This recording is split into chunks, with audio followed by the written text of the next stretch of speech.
There, Kate, you never looked better. You're prettier than the front page of a seed catalog. Wonder where Andy Parker is. I'm going to miss my connection, sure. Oh, he'll get here. He always does. And how long do you figure on staying in the city, Kate? Overnight, I expect. Yeah, just about have to. I did that once at a grocer's convention, 1956. I'll never forget that hotel. Fancy? Why, they even had a fella in an admiral's uniform to open the door. Oh, well, that's pretty impressive, all right. Hey, what are you going for, Kate? Well, if you don't mind, Sam, I'd rather not say. Oh, I don't mind. Not a bit. I respect your privacy. If there's one thing a person's entitled to, it's his privacy. And I respect it. You got relatives there? No, Sam. You know I haven't. Well, I just thought some might have moved in. You know, not that I'm prying, mind you. I wouldn't pry for the world. Especially if somebody's going on private business. If that's what you're going on. That's what I'm going on. Yeah? Well, I don't want to pry. You know, if you don't feel like saying anything, just don't say it. Good. I mean, if you got a secret, and you tell somebody, then it's not a secret anymore. That's right. Even if that somebody is a person that wild horses couldn't drag it out of. Sam, you really want to know, don't you? Well, Kate? Kate Bradley, why are you all dressed up? What's going on? Where are you going and what for? Now, that's what I call a prior. oh, there's Andy. Oh, Kate, you're going to the city. Why? How come I haven't heard about this? Selma, does it bother you not to know my plans? Bye, Selma. Sam, where's she going? What's happening? She'd tell you, I know she would. Sam, I'm about to make a large payment on my bill. Well, I'll tell you, Selma. She's going to accept the Nobel Peace Prize for keeping her nose out of other people's business.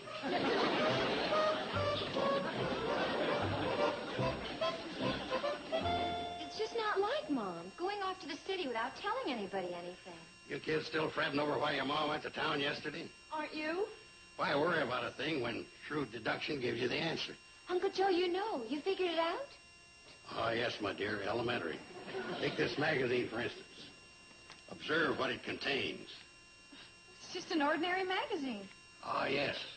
But check this ad on page 86. How to find your perfect mate. That's a new science fiction way of finding out who goes with who. You fill out this form, tell them all about yourself, your likes, your dislikes, everything. Then they send it through this big machine, and out comes your perfect mate. I sent in one once. And they sent back your perfect mate?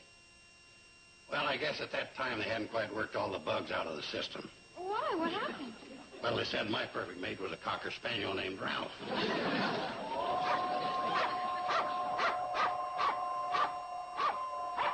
We heard it, boy. Big deal. If you're so smart, why don't you bark before we hear the whistle?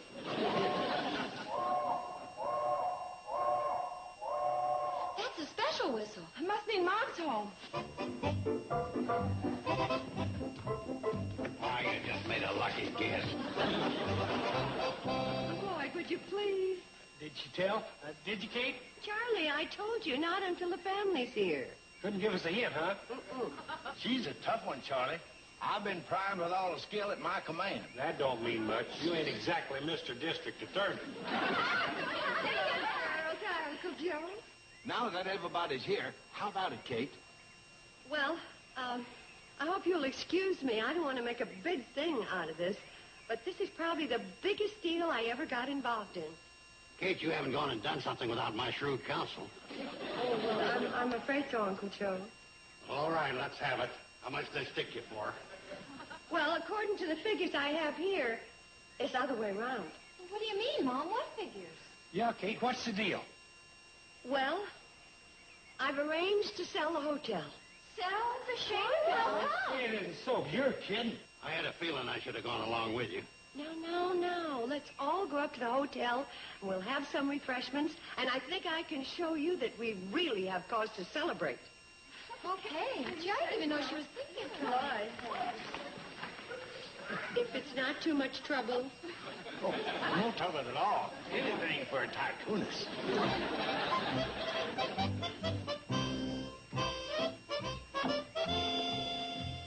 So what all of this means is that I'll be able to help each of you girls do whatever you want.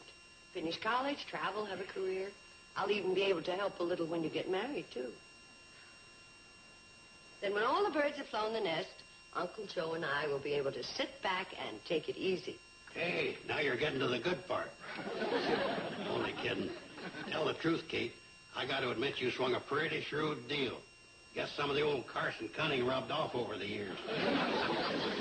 Yeah, I guess that's what it is. Mom, you're fabulous. Absolutely terrific. Let's hear it for Mom. Clickety-clack, clickety-clack. What's the best train on the track? Cannonball. Cannonball? That's the only cheer we know. It's the spirit that counts. Oh, of course it is. And in that case, thank you and toot-toot. Oh, my gosh. Speaking of toots, that reminds me. We were supposed to be in Pixley at 2:30. It's almost that now. Don't worry, we'll make it up. How? We won't go.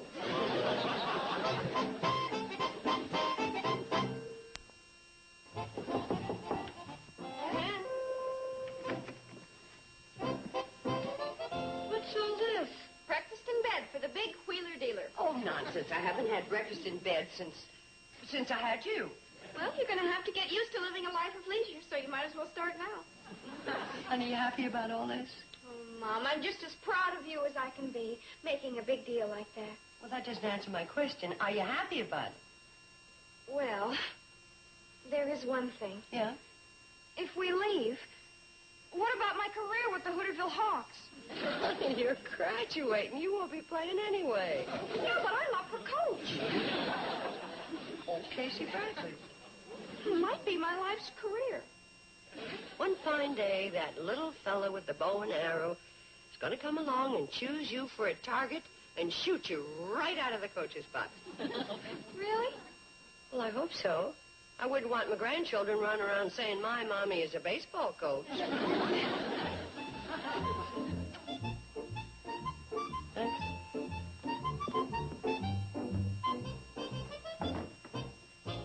Course number 2, bacon and eggs.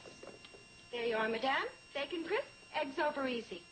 Would you check the number on my door? I get a feeling I'm in the presidential suite. No, but you are the first lady. Oh, thanks, honey. I take it you're pleased with my deal. Pleased? Mom, I'm thrilled. Why, this means I can live. Live? Well, I was under the impression that was what you were doing the past 20 years. I mean, live with a capital L. I want to be a poet. I want to go to Greenwich Village and write and live and mingle. I want to... Just a minute. Hold it. Now, write, okay. Live, okay. Mingle, we're going to have to talk about it. I had a hunch you'd feel that way. Well, maybe it's just as well. What is? Uh-huh. If I go to Greenwich Village and become a poet, and Tommy Johnson stays here and goes into his father's feed and grain business, we may gradually drift apart. It could put a strain on togetherness, all right. So why don't you play it by ear and see what happens? I guess you're right. Thanks, Mom.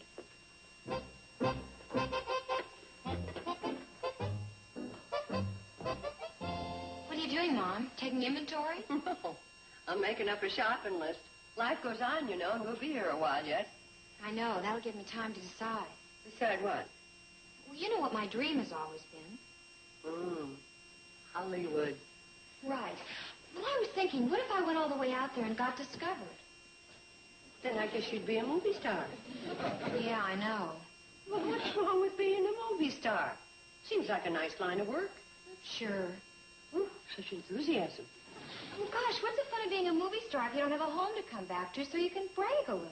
I guess you got a problem, all right. Hey, Case, Cannonball's waiting down at the stop. Oh, that's funny. I didn't hear the whistle. Well, cheer up, dear. Maybe you'll have a streak of luck and not be discovered. Floyd.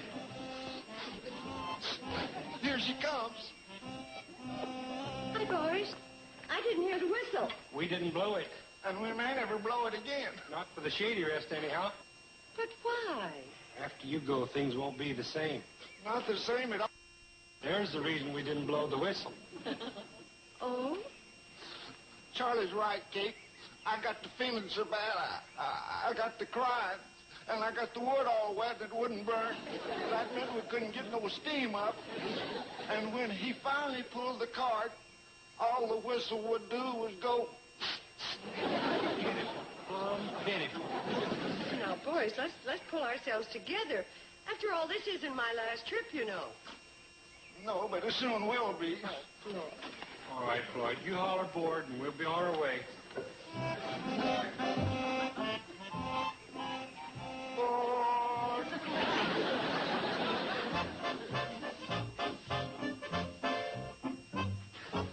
Grandpa, I'd appreciate your taking your whittling outside. You're getting shavings all over the floor. You're right, Sam. Worst winter we've had since 1906. No, Grandpa. I'm talking about shavings on the floor. Well, that's up to you. If you want to shave on the floor, go ahead.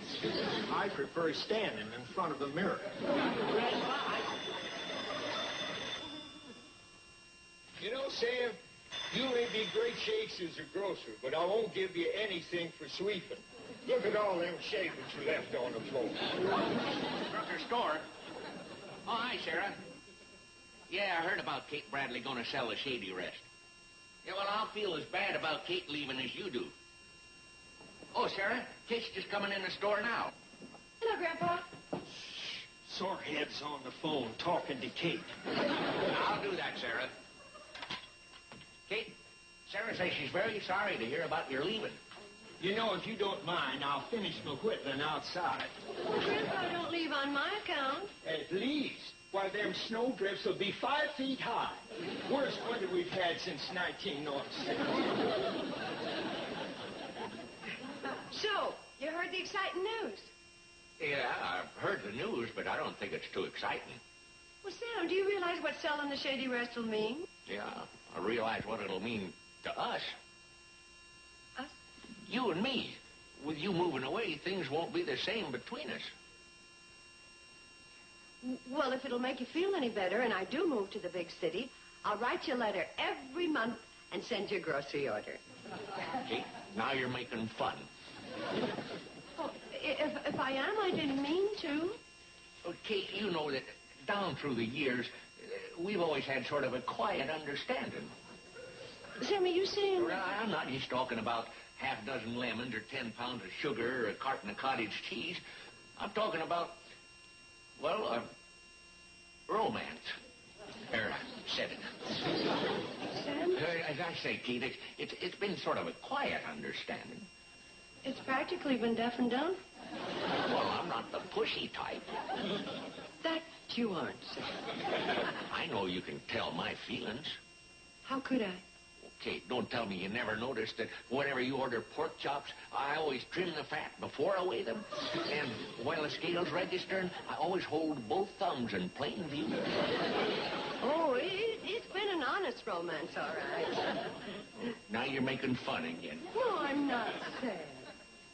I've always felt very close to you. Oh, there you are. Oh, what timing she's got. Like a porcupine at a nudist convention. Kate, what is this I hear about you selling the Shady Rest and leaving the valley? Oh, it's true, Selma. But you can't leave. You just can't. You don't want me to leave? Oh, I wouldn't say that. You think so? Oh, that didn't come out right, Kate. I just don't want to see you leave. Why, Selma. Oh, we've had the most beautiful rivalry. You're the only worthy opponent I have in the valley. It just won't be the same, railroading through legislation in the every other Wednesday afternoon discussion club. Without your familiar, I object. You're the one who says I object. Oh, well, without you, I won't have anything to object to. Oh, if you leave, who am I going to... Despise? There, see how I need you? You always come up with the right words. It's been a beautiful relationship, all right.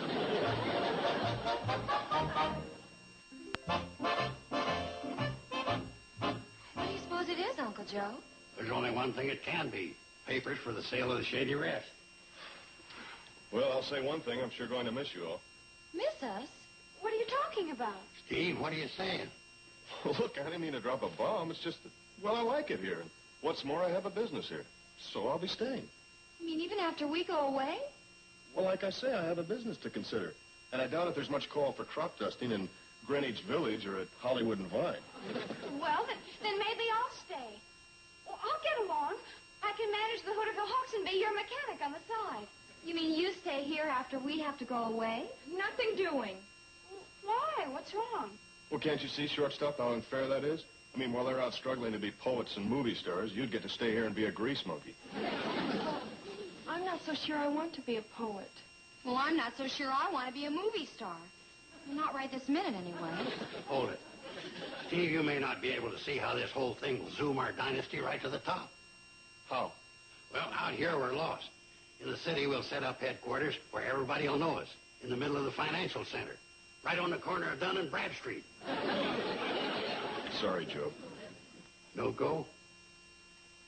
No go.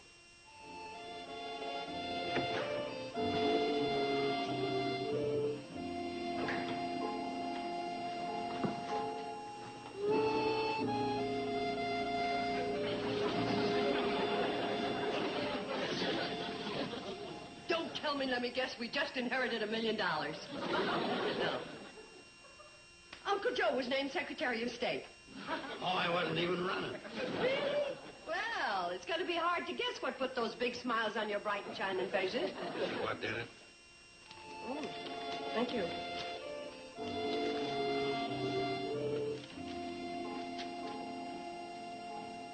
Well? Well, this is it. Mr. Holloway will be here in the morning with the final papers. Isn't that nice? No, it isn't nice. You know, for an idea that started out to be nothing short of terrific, this has turned out to be the flop of the season. Isn't there some way you can get out of it? Sure. She hasn't signed the papers yet. Mr. Holloway and I shook hands. Shaking ain't signing. Oh, Uncle Joe. Come on, let's look on the bright side of it. We've talked about it. As a matter of fact, you know what this calls for? A celebration, and that's what we're going to have. We're going to celebrate leaving? We're going to celebrate a step forward. We're going to ask all of our friends. Uncle Joe, you get the volunteer band together. And the girls and I will start to get busy on the refreshments. And then we'll have a real good time.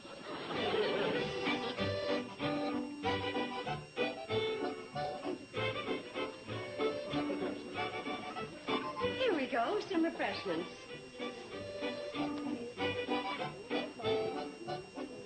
Here you are, Selma. Thank you, Kay. Why, Selma, you actually sound sad. Well, after all, you are leaving, and you are one of my oldest, very oldest friends.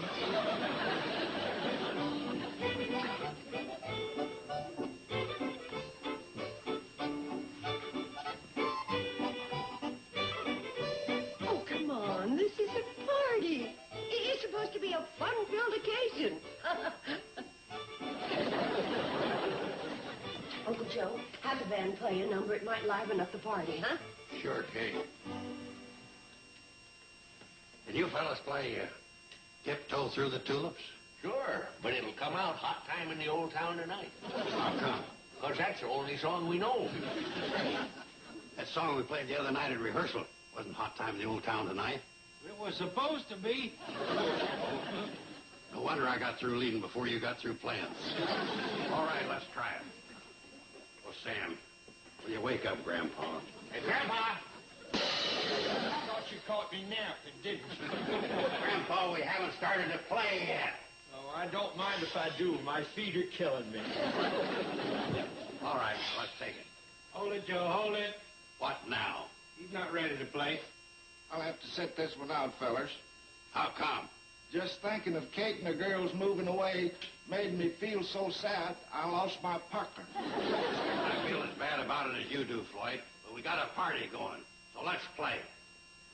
A 1, a 2.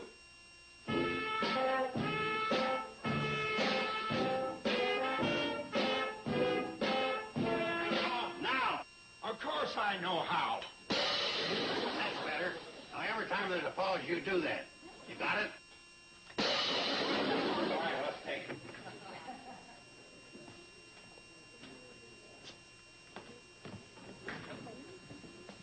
Mr. Holloway. Mrs. Bradley, I didn't intend to drop in on you at this hour, but I ran into this young man in Pixley who was kind enough to fly me down here. I figured why stay at the Pixley House when you'd enjoy Shady Rest hospitality. He's one of our biggest boosters. Let's go into the dining room where we can talk quietly. Fine, I have all the papers in order to sign. Hey, Joe, who's that fella? That's got to be Mr. Holloway, the man that Kate's selling the Shady Rest to. Joe, don't say that. You made me lose my pucker again. Everything's written up as we discussed it, but you take your time if you'd care to look it over. If you don't mind. Kate signed yet, Joe? Not yet. They're still looking over the papers. Boy, I wish there's something I could do. Say, any of you fellas know how to play Old Lang Syne? Hey, now I remember. That's the song we was trying to rehearse the other night. Let's play it. And play it real sad. That's the only way we can play it. All right. 1, 2.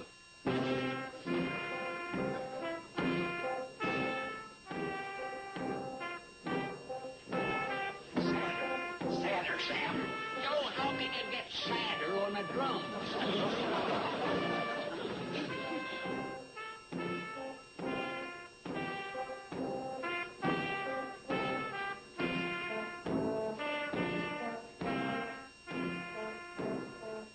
Everything seems to be in order, just as you said.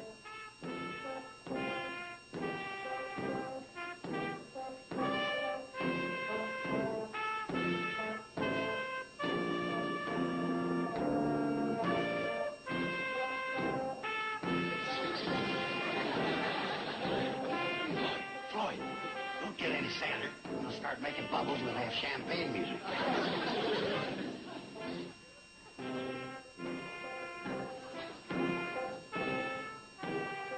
Mrs. Bradley, you don't want to sign, do you? Oh, but just at the moment, I understand. No, but I gave you my word. I'm not backing out. No, but I am. Before I got my chain of hotels, I started out with a little country place myself. I think I realize what you're up against. You know something, Mrs. Bradley? I envy you. Thank you. I'm not going to sell it.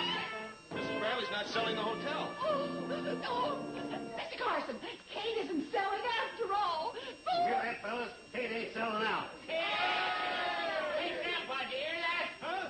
Kate ain't selling out. No, I ain't got the gout. Right, so our theme song. 1, 2, 2.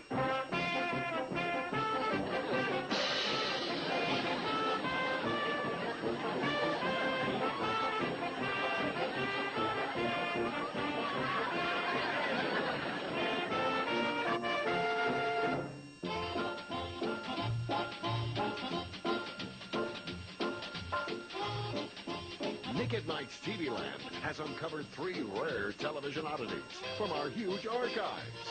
Annie Potts in Good Time Girls, George Wendt in Making the Grade, and Rock Hudson in The Devlin Connection. They're big stars on the little screen on Saturday Cavalcade, starting at 12 noon Eastern, 9 Pacific. Now stay tuned for Green Acres, next on Nick at Night's TV Land. Petticoat Junction.